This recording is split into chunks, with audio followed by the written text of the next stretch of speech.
बाहुबली को क्यों मारा, ये सवाल, एक सवाल के पीछे जो पूरा हिंदुस्तान है और साथ ही साथ हिंदुस्तान से बाहर रहने वाले भी लोग हैं, उनकी नज़र यहाँ टिकी हुई थी जी। तो बिहार की भी राजनीति की आपने उससे जो कनेक्ट करके जो एक चीज़ दिखाई कि राजनीति में भी जुड़ा हुआ। देखिए सरकार का गठन हो गया, एनडीए की सरकार आ गई, भले ही अगर हम राजद की बात करें सबसे बड़ी पार्टी बन करके उभरी, लेकिन सत्ता से तो दूर है। जी। लालू प्रसाद यादव फिलहाल स्वास्थ्य समस्याओं को लेकर के वहाँ हैं, तेजस्वी यादव भी उन्हीं में लगे हुए हैं। इसी बीच जो बड़ी बात सामने आ रही है कि आज गणतंत्र दिवस है जी। सबसे पहले तो जो भी हमारे दर्शक हैं और जो भी भारतवासी हैं सभी को गणतंत्र दिवस की शुभकामनाएं, बहुत बहुत शुभकामनाएं। लेकिन बिहार में अगर लोकतंत्र की बात करते हैं, गणतंत्र की बात करते हैं, तो इसकी जो शिक्षा है बिहार ने दी थी, तो सबकी नज़र जो है बिहार पर हमेशा टिकी रहती है जी। राजनीति और बिहार ये दो शब्द जो है एक पर्याय हो गए हैं, लोगों ने इसे समझना शुरू कर दिया। अगर आप राजनीति का गढ़ कहते हैं तो लोग बिहार ऑटोमेटिकली समझ जाते हैं जी। तो ऐसे में जब सरकार बन गई, सब कुछ हो गया, नीतीश कुमार कुर्सी पर बैठ गए, भले ही उस कुर्सी की क्या स्थिति है सब जग जाहिर है, भारत लाइव के दर्शक तो इसके बारे में विशेष रूप से जानते हैं। लेकिन बड़ा सवाल था मंत्रिमंडल के विस्तार को लेकर के। जी। भारत लाइव की टीम ने ही आपको सिलसिलेवार तरीके से बताई थी कि किस दल से कौन कौन इस बार मंत्रिमंडल में शामिल हो सकते हैं।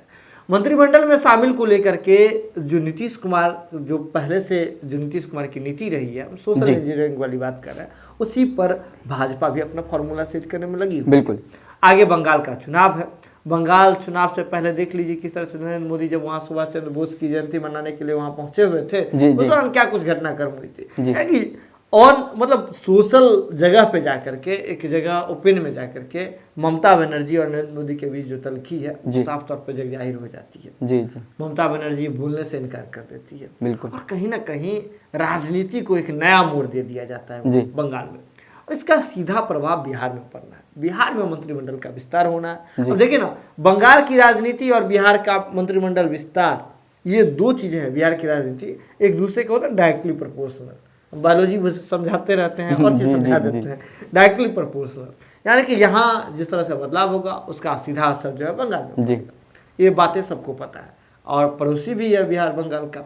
तो ऐसे में सोशल इंजीनियरिंग वाली बात आ रही थी, यानी कि बीजेपी इस बार ध्यान रख रही है। शहनवाज हुसैन को बिहार ला दिया गया है, ये बात तो तय है, सब मान लीजिए कि शहनवाज हुसैन को बड़ा पद मिलने जा रहा है। डिप्टी सीएम तक की बात हो रही थी। आज जैसे कल ही जब भारत लाइव की टीम को न्योता मिला था, हम बात कर रहे हैं बिहार की उप मुख्यमंत्री रेणु देवी के आवास पर, जो अपने आवास में इंटर की थी, तो बहुत ज़्यादा भी बातें नहीं थी, बहुत ज़्यादा सीनियर लीडर्स वहाँ नहीं मौजूद थे। मतलब ऐसा माना जा रहा है कि रेणु देवी कुछ दिन की मेहमान है। मंत्रिमंडल के विस्तार होने के साथ ही उन्हें उप मुख्यमंत्री का पद जो है उनसे झटका जा सकता है और मंत्री बना करके उन्हें बिहार में कुर्सी, मंत्री पद की जो है कुर्सी दे दी जा सकती है। बिल्कुल, ये बातें सामने है और इस बात पे ही पूरी राजनीति चल रही है। लेकिन सोशल इंजीनियरिंग की हम बार बार बात कर रहे हैं। शहनवाज हुसैन की ने इधर एंट्री हुई, इधर अगर आप देखिए जमा खान की एंट्री हो गई थी जदयू में, तो साधने में लगे हुए, अपने अपने वोट बैंक को साधने में लगे हुए, जो वोट बैंक छटकते हुए दिख रहे हैं उन्हें भी साधने में लोग लगे हुए। तेजस्वी यादव फिलहाल इन सबसे दूर हैं अभी और लगे हुए हैं, लेकिन अलग अलग मसलों में राजद आकर के अपना काम जो है, विपक्ष का जो काम है, विपक्ष का जो धर्म है, उसे निभाते हुए नजर आ रही है। लेकिन एक बड़ा सवाल था कि मंत्रिमंडल का विस्तार कब होगा। तिथि बन रही है, तिथि खारिज हो जा रही है। जी, आपने देखा था किस तरह से एक तिथि तय हो गई थी, घोषणा भी हो गई थी।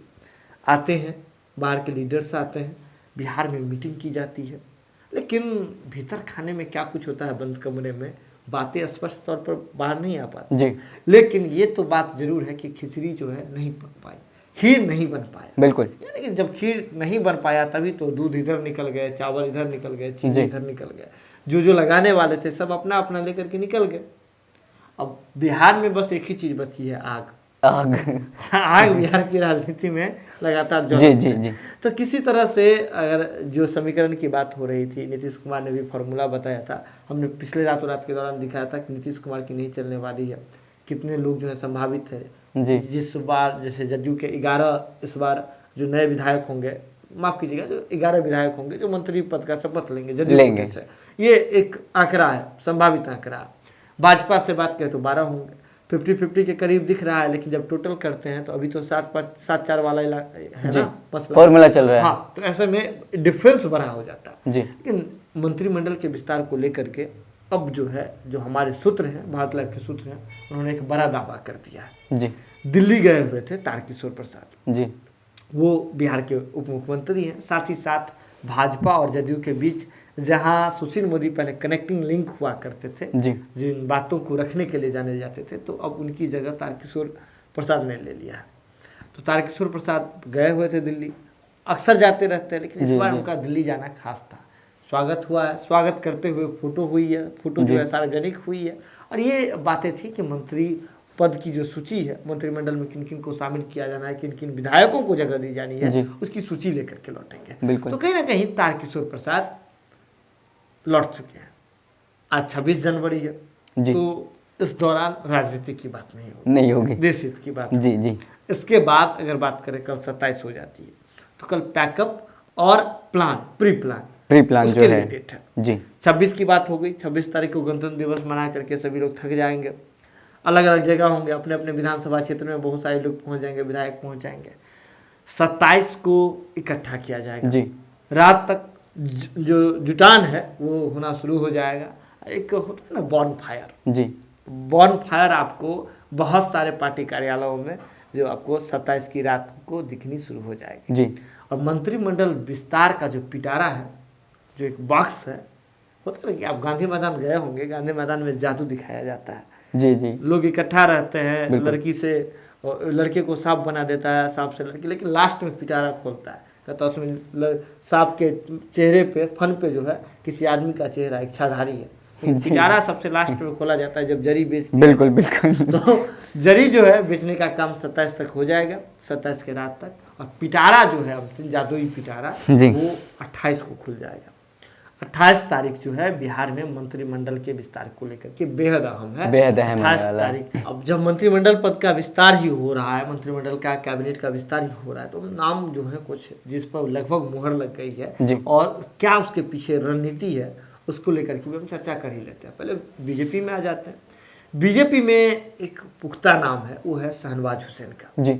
शहनवाज हुसैन ऐसे नाम है जिन पर आप इफ और बट नहीं लगा सकते। अगर आप लगाते हैं तो आप राजनीति के थोड़े कच्चे जानकार हैं। और वहीं जदयू में एक बीजेपी से ले लेते हैं, एक जदयू से ले लेते हैं जी। जदयू में हम चले आते हैं तो जमा खान पे। जमा खान वही बीएसपी के इकलौते विधायक थे। कुछ दिन पहले जो है जदयू का उन्होंने दामन थामा था। नए नवेले विधायक हैं जी। और जदयू के नए नवेले विधायक हैं जी।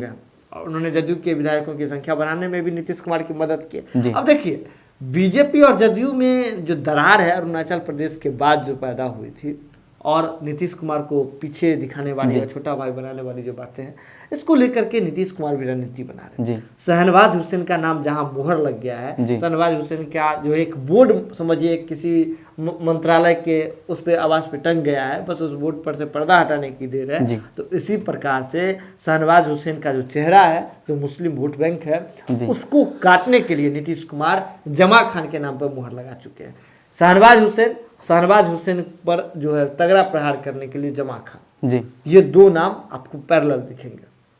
पैरेलल में जहां तक मैं सुमन जी समझ पा रहा हूं कि एक तरफ जहां बीजेपी शहनवाज हुसैन को उतार करके मुस्लिम समीकरण बनाना चाहती है, वहीं दूसरी तरफ जमा खान को जदयू उतार करके मुस्लिम वोट को साधने की कोशिश कर रही है। दोनों का एक दूसरे का काट निकाला है इन्होंने जी। क्या हाँ, ये बिल्कुल। जैसे इसके बाद जैसे बीजेपी में बात कर ली आप नितिन नवीन की, नितिन नवीन लगातार जीतते आ रहे हैं। आप उनका स्ट्राइक रेट बढ़िया रहा है, पटना से बांकीपुर से जो है विधायक रहे हैं जी, राजनीति में जानकार हैं, पुराना इतिहास रहा है उनका, उनके पिताजी भी बीजेपी के साथ ही थे। तो ऐसे में जब एक होता है कि सभी को बांधने के लिए नितिन नवीन का नाम जो है बहुत प्रमुखता से लिया जा रहा है बीजेपी में। जदयू में वही बात कर ले तो संजय सिंह आपको याद है, और माफ कीजिएगा संजय झा की बात करें जी। बिल्कुल, संजय झा दिल्ली के थे, आप दिल्ली में जदयू को संभाल रहे थे, उसके बाद उनसे वो पद ले लिया गया था जी। और ये बात कही जाती है, हमारे संपादक नमन मिश्रा भी अक्सर कहते हैं कि संजय झा और आरसीपी सिंह की नहीं बनती है। जब आरसीपी सिंह को राष्ट्रीय कार्यकारिणी में दे दी गई, यानी कि राष्ट्रीय अध्यक्ष बना दिया गया जदयू का, तब संजय झा से ये पदभार छीन लिया गया। और छीन लिया गया क्योंकि वो दोनों में पड़ती नहीं है। जी जी। और ऐसे में संजय झा को अगर मंत्रिमंडल में नीतीश कुमार जगह नहीं देते हैं तो जदयू में एक बड़ी लड़ाई हो जाएगी, नेगोशिएबल नहीं होगा। बिल्कुल बिल्कुल। एक और जहां आरसीपी सिंह को उच्च पद दे दिया गया है, तो संजय झा को अगर पद नहीं दी जाती है बिल्कुल जदयू में, अगर मंत्रिमंडल में डाल करके अगर इस बात को, इस पूरे मामले को नहीं सेट किया जाता है, तो कहीं ना कहीं होता है ना कि बातें हो रही है तो उसी वक्त आपको सेट करना होता है जी। जब भी सारी चीज़ें बिगड़ रही है। तो नीतीश कुमार सोशल इंजीनियरिंग के लिए भी माने जाते हैं, बिल्कुल। राजनीति के अच्छे जानकार हैं। तो ऐसे में एक और जहाँ आरसीपी सिंह को राष्ट्रीय अध्यक्ष का जो है कार्यभार दे दिया, वहीं दूसरी ओर संजय झा, जो ताकि जदयू में स्थिरता बनी रहे, जदयू के भीतर में बैलेंस बनाने के लिए दोनों को, बिल्कुल जदयू के भीतर लड़ाई नहीं हो। और ये लोग हैं आरसीपी सिंह, संजय झा, ऐसे लोग हैं जो जदयू के लिए बहुत अच्छे साबित हुए, फलदायक, कद्दावर नेता माने जाते हैं, कद्दावर नेता रहे हैं। तो नीतीश कुमार इन सभी बातों को जानते हैं, सारा समीकरण को साधने के प्रयास किया जा रहा है, बहुत बैलेंस बना करके सारी बातें की जा रही है।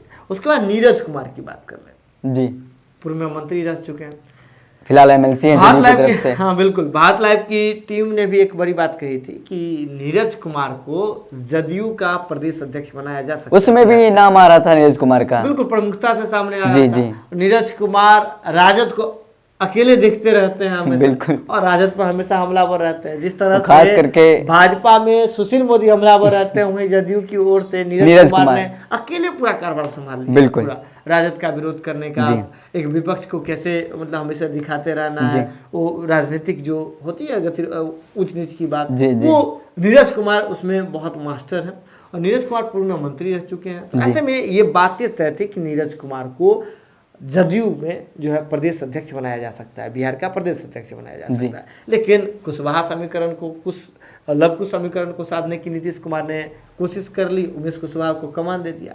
तो ये बातें तय हो गई कि नीरज कुमार को मंत्री पद मिलने जा रहा है, यानी कि इस बार जदयू से नीरज कुमार का नाम पर जो है मुहर लग चुका है, नीरज कुमार का नाम फाइनल है। तो ये कुछ नाम थे, कुछ इंजीनियरिंग थी और सोशल इंजीनियरिंग थी और राजनीतिक टेक्नोलॉजी थी, जिसे लगा करके इस बार मंत्रिमंडल का जो विस्तार होगा उनमें इन सभी बातों का ध्यान रखा जाएगा।